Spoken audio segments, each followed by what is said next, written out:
बात बेबाक के इस अंक में आपका स्वागत है। मैं हूं प्रोफेसर देवेंद्र प्रसाद राय। आज मैं आपसे चुनाव आयोग के बारे में बात करूंगा। चुनाव आयोग एक संवैधानिक संस्था है। उस चुनाव आयुक्त ज्ञानेश कुमार इसकी निष्पक्षता को साबित करने में असफल रहे हैं। इसका तो स्पष्ट उदाहरण है कि जब आचार संहिता लग गई उसके बाद बिहार के चुनाव में औरतों के खाते में 10,000 रुपया आता रहा और चुनाव आयोग ने इस पर कोई रोक नहीं लगाया। यह स्पष्ट दिखलाता है कि ज्ञानेश कुमार निष्पक्ष नहीं है। लेकिन मैं ज्ञानेश कुमार की बात नहीं कर रहा हूं, मैं चुनाव आयोग संस्था की बात कर रहा हूं। चाहे चुनाव आयोग संस्था से निष्पक्षता की उम्मीद की जाती है और अधिकतर सालों में यह चुनाव आयोग निष्पक्ष रहा भी है। जहां तक चुनाव आयुक्त की बहाली की सवाल है, सभी सरकारों ने अपने चहेते को चुनाव आयुक्त बनाते आए हैं। जवाहरलाल से लेके इंदिरा गांधी से लेके और नरेंद्र मोदी तक सभी लोग करते आए हैं। इसलिए इसमें केवल एक प्रधानमंत्री को दोष देना सरासर पक्षपात है। तब ये एसआईआर हो रहा है। एसआईआर में बहुत बड़े पैमाने पर करीब 38 आदमी ने अपना जान गंवाया। कुछ लोग आत्महत्या किए, कुछ लोगों को हार्ट अटैक से मौत हो गई। इसका दोष चुनाव आयोग पर मढ़ा जा रहा है, लेकिन आदमी अनुभव से सीखता है। चुनाव आयोग ने तो बिहार में देखा कि एक ही महीने में एसआईआर हो गया, कोई आत्महत्या नहीं हुई। एक ही महीने में सारे इन्यूमरेशन फॉर्म जमा भी हुए, डिजिटाइज भी हो गए। तो उसने सोचा कि जब बिहार में हो सकता है तो दूसरे प्रोविंस में क्यों नहीं हो सकता है। यहां भी तो मानसून का सीजन था, उसमें हुआ। 2 आदमी हार्ट अटैक में मरे, लेकिन कोई आत्महत्या नहीं हुई। इसलिए चुनाव आयोग इसमें बहुत दोषी नहीं है। जब उसने देखा कि आत्महत्याएं हो रही हैं, तब तो उसने बढ़ा ही दिया। उसका इन्यूमरेशन फॉर्म जमा करना और डिजिटाइजेशन का जो डेट है वह तो बढ़ा ही दिया। और दूसरी बात है कि अब एसआईआर में बहुत सारे नाम कटे हैं। मीडिया में भी सुनते हैं, लोग पूछता है कि कितने घुसपैठिए थे। अरे घुसपैठियों को खोजना क्या चुनाव आयोग का काम है?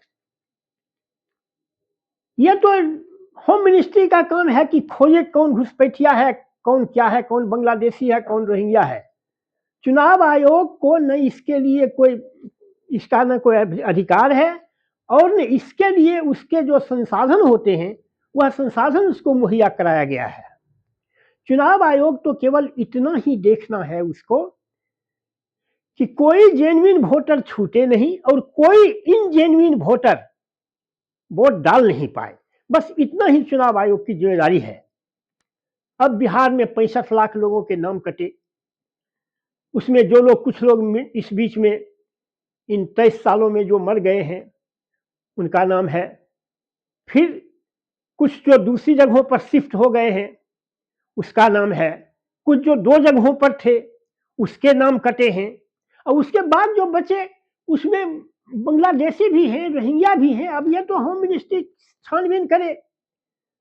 जहां तक ये कहा जाता है कि केंद्र सरकार इसके लिए दोषी है, हम पूछते हैं 2002 से लेकर 2025 तक तो सभी दलों की सरकारें रही हैं।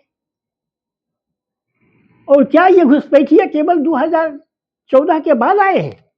घुसपैठिए तो लगातार आते रहे। इस बीच तो नरसिम्हा राव की सरकार गई, वाजपेयी जी की सरकार आई, फिर देवगौड़ा जी की सरकार आई, आई के गुजराल की सरकार आई। और मनमोहन सिंह जी की सरकार आई, तो घुसपैठ तो हर समय होता रहा है, उन लोगों ने क्यों नहीं रोका? और फिर क्या घुसपैठ रोकना, जब घुसपैठ तो जनरली साधारणतया बॉर्डर इलाके में होता है, जब बॉर्डर इलाके की सरकारें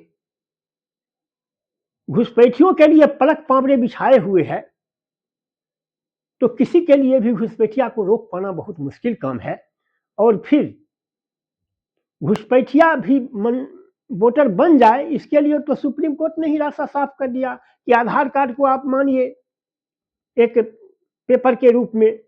आधार कार्ड की हालत यह है कि मुजफ्फरपुर में 110% लोगों का के पास आधार कार्ड है, मतलब जितना जनसंख्या है उससे 10% अधिक लोगों का बना हुआ है। यही साबित करता है कि आधार कार्ड की क्या वैलिडिटी है और कितनी उसकी शुद्धता है और कितना सही है वह। इसका मतलब बोगस आधार कार्ड बनाए गए हैं।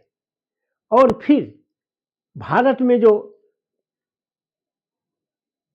ब्यूरोक्रेसी का और सरकारी ऑफिशियल्स का जो चाल और चरित्र है, उसको देखकर क्या बोगस आधार कार्ड बनवा लेना कोई मुश्किल काम है? तो इसलिए ये एसआईआर चलना चाहिए। बहुत आत्महत्याएं हुई, उसके प्रति हमारी पूरी संवेदना है। सरकार भी संवेदनशील है, चुनाव आयोग भी संवेदनशील है।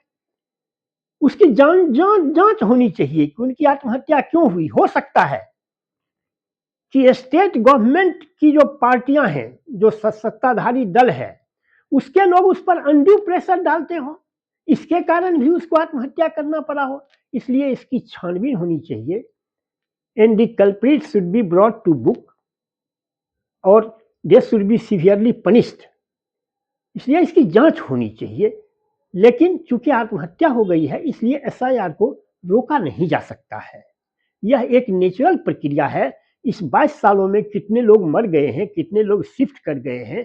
खास करके बिहार, बंगाल, उत्तर प्रदेश की जो हालत है, उसमें तो अधिकांश घरों से लोग बाहर नौकरी करने में शिफ्ट कर गए हैं, वहां घर मकान बनाकर बस गए हैं। तो उन लोगों की पहचान होना जरूरी है। तो मुझे यही कहना है कि एसआईआर और चुनाव आयोग संस्था को इतना बदनाम करना, हमने कहा ना कि नेहरू जी के समय में भी होता आया है, इंदिरा जी के समय में भी होता आया है कि अपने चहेतों को चुनाव आयुक्त बना दिया है, लेकिन इतना बवाल नहीं हुआ। उसका एक कारण तो यह था कि उसमें मीडिया का इतना प्रभाव नहीं था। आज जितना मीडिया और सोशल मीडिया एक्टिव है, उतना उस समय एक्टिव नहीं था, इसलिए बवाल नहीं हुआ। इसलिए बहुत बवाल मचाना बहुत ठीक नहीं है। एसआईआर की प्रक्रिया में बीएलओ से लेके बीएलए तक आखिर आपके बूथ लेवल एजेंट हैं कि नहीं? जब पॉलिटिकल पार्टी अपने बूथ लेवल उसका एजेंट काहे नहीं देखता है कि हमारे दल के लोगों का ये कट गया है, नाम कटे, उसका उसके जुर्माने की उसको कोशिश करे, चुनाव आयोग को लिखे, अगर बीएलओ नहीं मान रहा है तो उस पर शिकायत दर्ज करे। तो यह तो करेंगे नहीं, केवल एसआईआर की प्रक्रिया पर ही सवाल उठाएंगे, ये सही नहीं है। एसआईआर होना चाहिए, जेन्युइन वोटर की पहचान होना चाहिए। बस आज के एपिसोड में इतना ही। अगर आपको मेरी बात पसंद आए तो आप इसे लाइक और सब्सक्राइब करें। धन्यवाद।